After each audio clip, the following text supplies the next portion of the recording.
Сәлеметсіздер ме қыз келіншектер, сіздермен бүгін осындай өріктен нектар жасайтын боламыз. Дәмі өте керемет, кәдімгі магазиндегі пико сияқты қоп қою әп-әдемі болып шықты. Ол үшін осылай бірінші сары өрікті 5-6 рет салқын суға жуып аламыз. Одан кейін осылай ортасын ашып, ортасына дәнегін алып тастап, дәл осылай екіге бөлетін боламыз. Жақсылап тазалап болғаннан кейін үстіне осылай 5 литр суымызды құйып аламыз. Өріктен де 5 килограмм алдым, 5-ке 5 қосасыздар. Одан кейін осылай отқа қоямыз. Пока ол отта тұрған кезде осылай қақпағымызды стерилизовать етіп аламыз.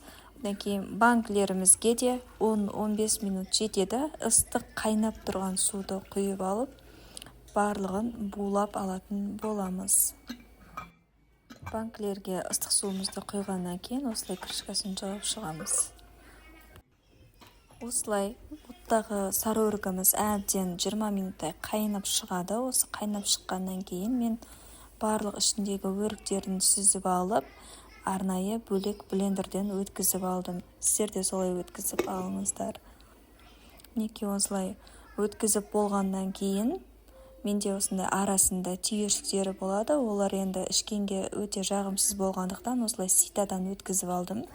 Міндетті түрде ситадан өткізуді ұмытпаңыздар.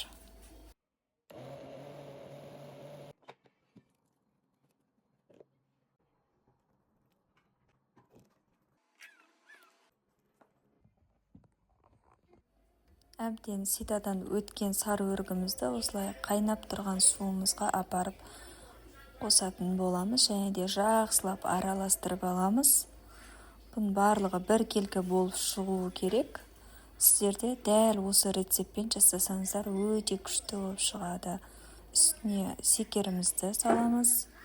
Жақсылап секер ерігенше араластырып алыңыздар. Одан кейін секерді салғаннан кейін міндетті түрде көпіршігі шығады, соны алып тастайтын боламыз.